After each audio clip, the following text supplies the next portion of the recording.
However, when they came in, they didn't even know they were replacing Austin, Walter, and Tweet. None. They always say they never knew, and I believe that because the way he's paying them, why would he tell them you're replacing, Rangers? They only knew they was going to be, they went to a casting call, they got chosen.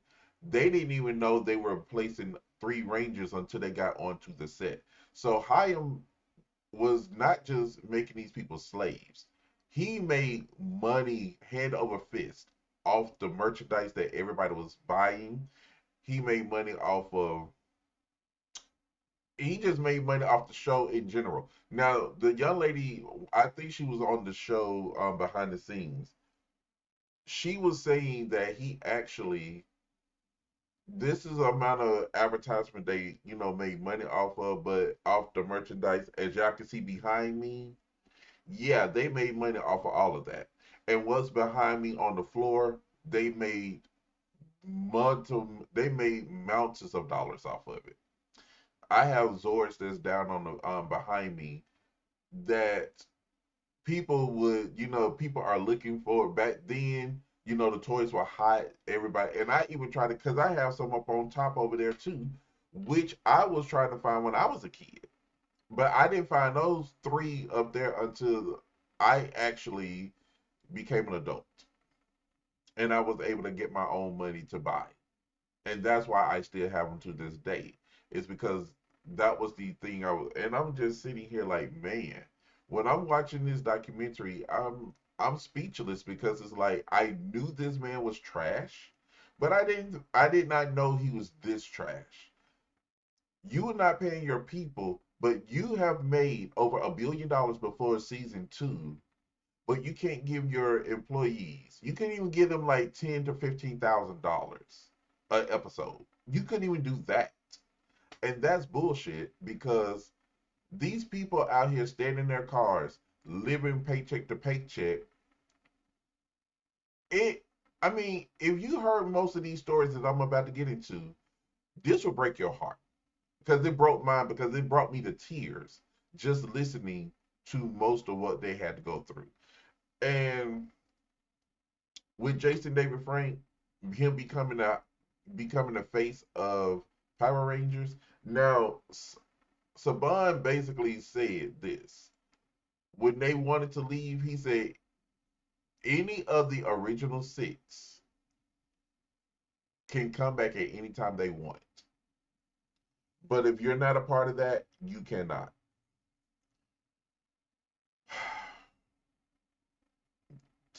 As y'all know, Jason David Frank basically came back. He was from Mighty Morphin all the way to Turbo, left Turbo, came back in Dino Thunder, and he did a cameo in Ninja Steel. I'm just saying, this is ridiculous. Carrie Ashley never came back until Once and Always, but Nikia Baris never came back at all. She never came back. So let me just go ahead and get on to the story, guys, because I'm just giving y'all context of what I've already known and what the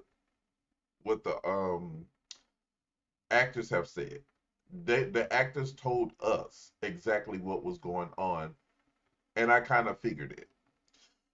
So after Hayam sold Power Rangers to Disney, there's this whole thing that became like the Power Ranger curse. And what the Power Ranger curse was, there was several Power Rangers that actually died or committed crimes or ended up in prison after the show. After they left the show. We know Tweed Train, she died in 2001. They had her friend on there who was driving a car going to, taking her bridesmaids because Tweed was one of them. They were going to her destination for the bridal, I think it was for the bridal shower or the bridal party. I can't remember which one she said. She started, I don't know, Now, this is what I don't know because I don't know whether she said it or not. And I was listening.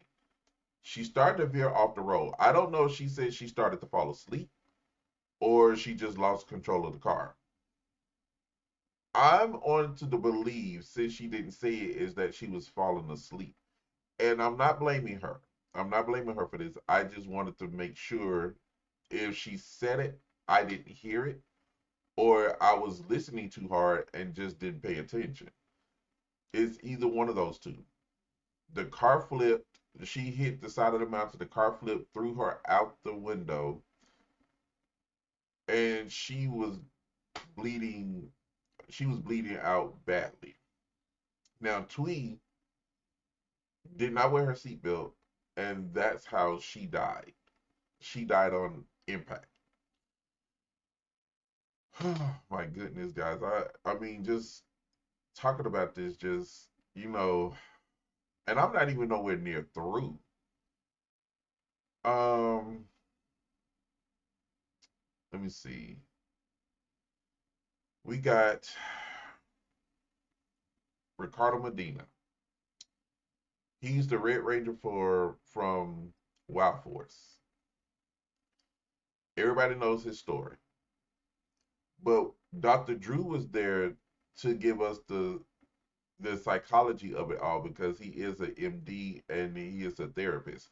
So he basically was there to give us like what's behind the minds of these people as he's looking and giving his professional opinion. Uh, Ricardo was basically a recluse. He was more of a recluse. He was antisocial. He did not talk to anybody. He really did not have. He had a his life was not that good. Basically, his upbringing was not the best. He was looking for friends but couldn't find any. However, he did get onto Power Rangers. They say he was not the best actor.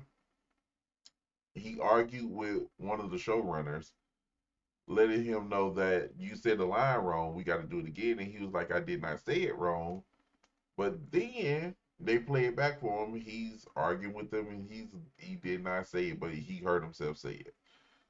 Okay, getting to him, he ended up murdering his roommate. The girlfriend, I think it was his, yeah, she dated him. They came, I can't remember what her name was. They dated and they came into contact. Well, I should say they grew they grew closer. I'm trying to keep my words and my speech correctly. They grew closer because they loved dogs. She started to see something not right with him, and she ended up, getting in the car and leaving. The new girlfriend, Ricardo had her stuck in the bedroom. There was one guy that came to the bedroom window to talk to her. I mean, the sister said that the girlfriend, no, Ricardo lashed out at the guy, lashed out at him for just talking to her. I'm not going to go into detail about the whole situation with the murdering and everything because that was just gruesome in itself. But it painted a light as the girlfriend said that Ricardo was innocent, that it was self defense. The sister went back there and looked at the scene, and saw there was nothing that depicted that it was a self defense. Because from Ricardo's account, the brother kicked in the door. He kicked in the door, but there was nothing. The door was not off hinges or anything. But the crime scene showed a lot of blood there. it shows